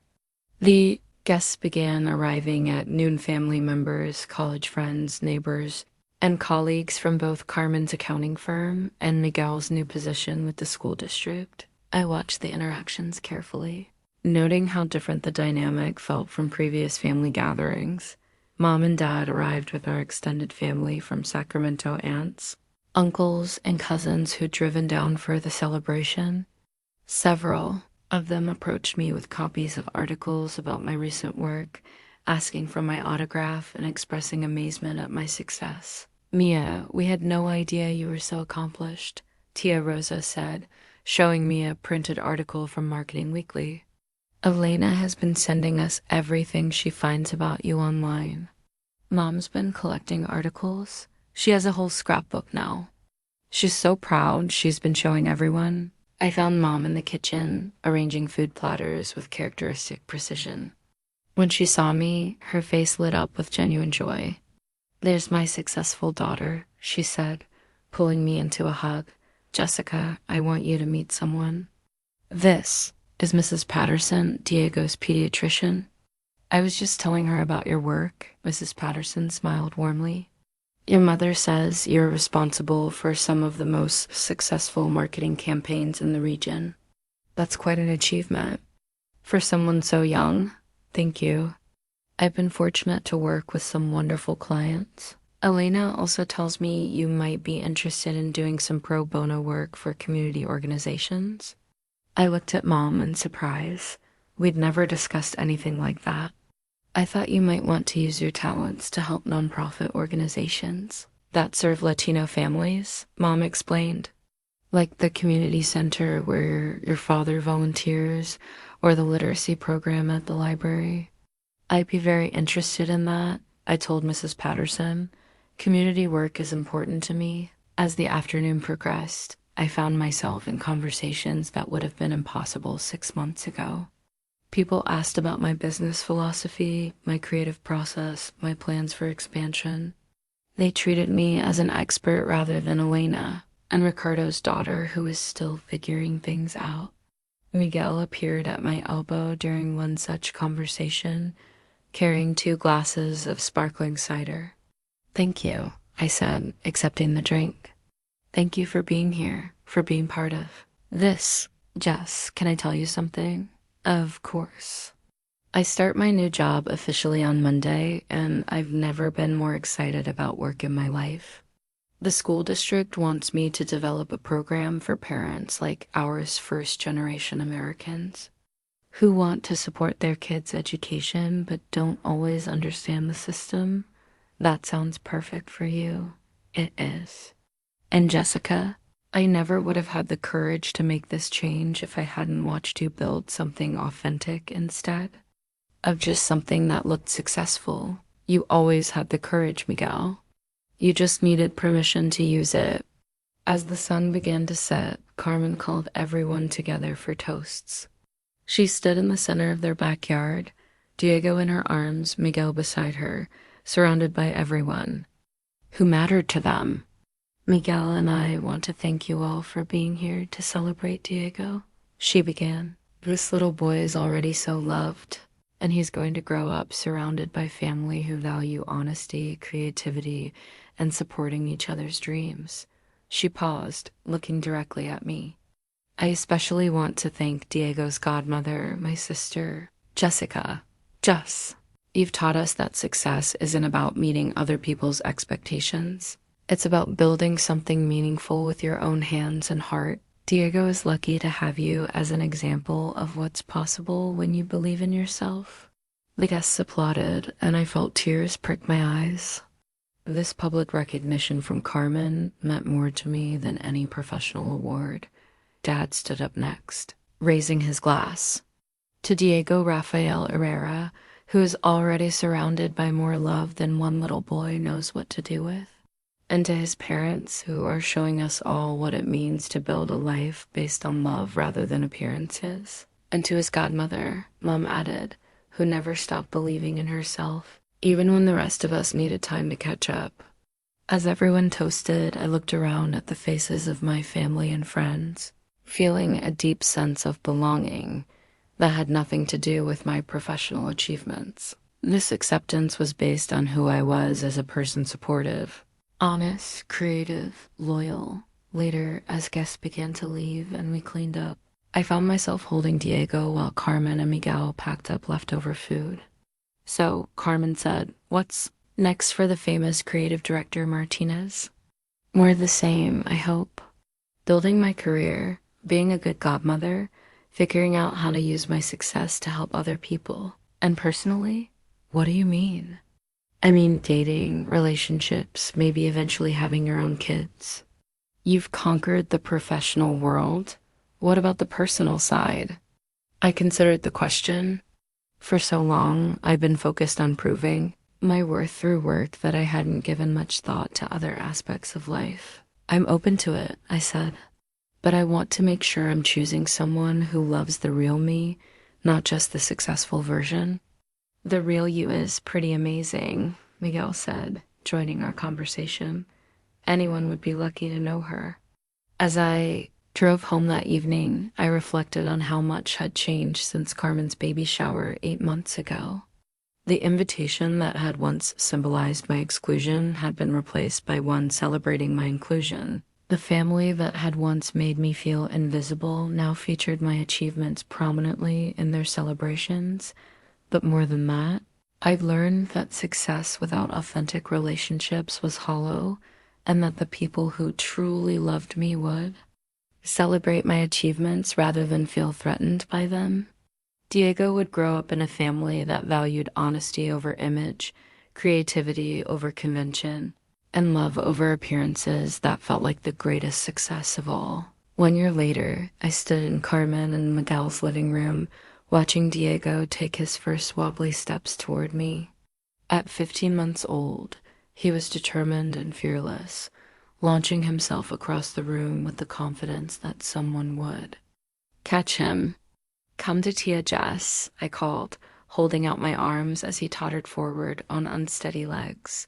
He made it 3 steps before tumbling into my arms.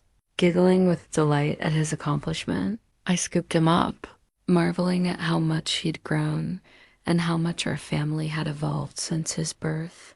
The walls around us told the story of our transformation. Where once Carmen had displayed only pictures that projected perfection engagement, photos, wedding portraits, vacation shots, now the frames held a more honest narrative. There was Miguel receiving his teaching credential, Carmen at her computer working on a freelance project, Diego's first smile and prominently displayed, the framed Pacific Business Journal article about my promotion to regional creative director.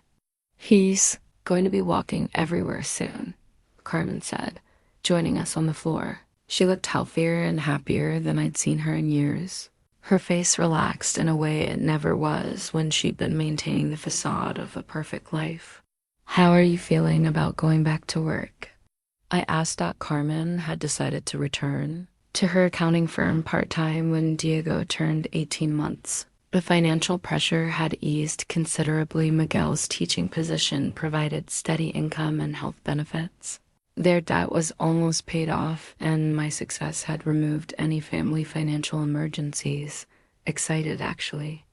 I miss using my brain for something other than diaper changes and feeding schedules, and our childcare arrangement is perfect. They'd worked out a system where Carmen would work 3 days a week while Miguel, who had summers off, would handle most of Diego's care. It was unconventional but practical, and it suited their new commitment to prioritizing family over appearances. Speaking of work, Miguel said, entering with coffee for all of us, how is the Sunset Harbor expansion going? Beyond our wildest expectations. They're opening 15 new locations across 3 states, and the brand recognition has increased by 300% since we launched the campaign. The Sunset Harbor project had indeed been transformative, not just financially but professionally. The success had led to inquiries from companies across the region, and I'd had to hire 2 additional designers to handle the workload. Meridian Tech had given me unprecedented autonomy, essentially allowing me to run my own creative consultancy within their corporate structure. And personally, Carmen asked with a knowing smile. I felt heat rise in my cheeks. What do you mean? Personally? I mean David, the handsome architect you've been dating for 3 months and haven't told us anything about. I'd met David Chen, no relation to my CEO, at a community fundraiser where I donated design services for a scholarship program. He was designing affordable housing for low-income families, and we'd bonded over our shared commitment to using our professional skills for social good. There's not much to tell yet. He brought you flowers to the office last week, Miguel said. My friend Rosa, who works in accounting, saw the whole thing. And he's been to 3 family dinners, Carmen added. That's not nothing. She was right. David had integrated seamlessly into our family gatherings, charming my parents with his fluent Spanish and obvious respect for their immigrant story. He treated my professional success as interesting rather than intimidating, and he seemed genuinely enchanted by Diego. I like him, I admitted. He's different from anyone I've dated before. Different how? He sees my career as part of who I am, not a threat to who he thinks I should be. And he has his own passion and purpose. He's not looking for me to define his worth or success. My phone buzzed with a text from David. Still on for dinner tonight? I made reservations at that place you mentioned. He's taking me to Cafe Ramirez, I told Carmen. The place Dad used to take us for special occasions when we were kids. He's earning points with the family history, Miguel observed. He's earning points with me. That evening, as David and I shared puzzle and reminisced about childhood memories, I found myself thinking about how different this relationship felt from previous ones. With David, I didn't feel the need to downplay my achievements or apologize for my ambition. He was proud of my work and curious about my creative process. I have something to tell you, he said as we shared flan for dessert. Good something or concerning something? Good something. I got the commission for the affordable housing development downtown. 60 units, mixed income, designed to serve families like the ones your parents worked so hard to support. David, that's incredible. That's the project you've been dreaming about. There's more.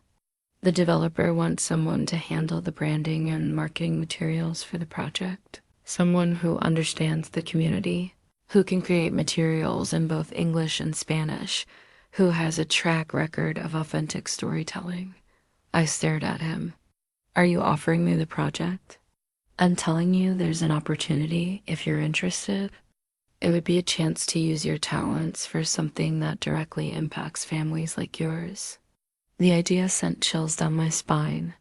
Creating marketing materials for affordable housing that would serve Latino families, working with David on a project that mattered deeply to both of us. It felt like the perfect intersection of professional skill and personal values. I'm very interested. There's one more thing. The project timeline is 2 years. We'd be working together closely, collaborating on everything from initial concepts to final execution. And personally, what does that mean for us? David reached across the table and took my hand. It means I want to build something real with you, Jess, both professionally and personally.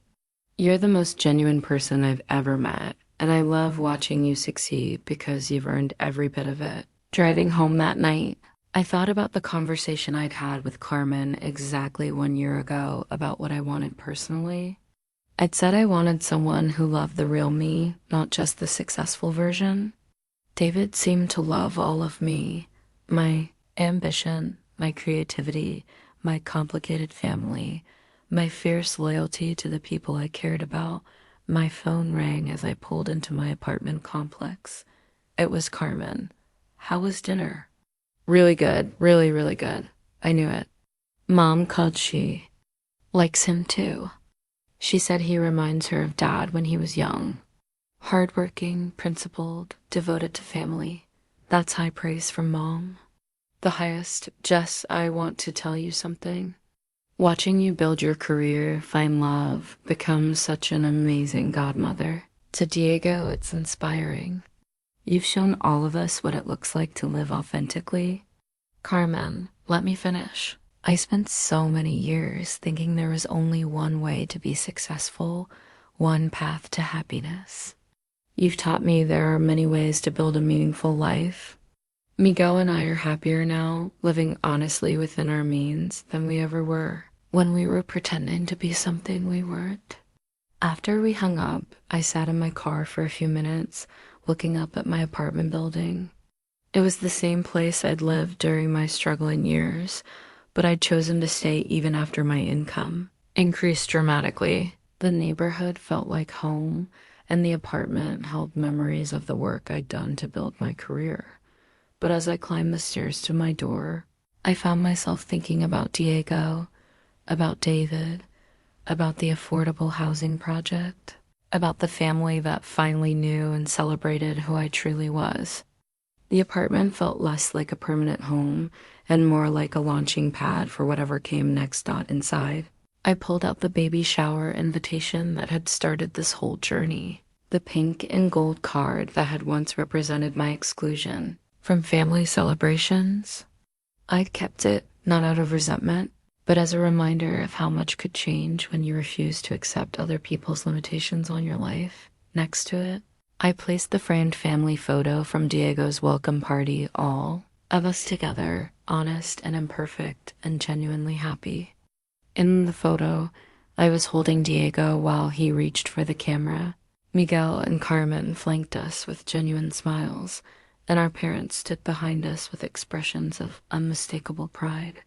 That photo represented everything I'd gained by choosing. Authenticity over acceptance, success on my own terms rather than approval on someone else's.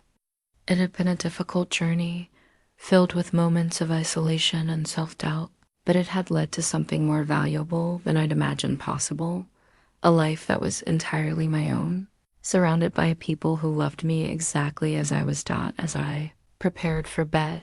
I thought about Diego's first steps earlier that day, That fearless launch across the room, confident that loving arms would catch him. That's what I'd been doing all along, I realized. Taking one step at a time toward the life I wanted, trusting that authenticity and hard work would eventually lead me home. And they had.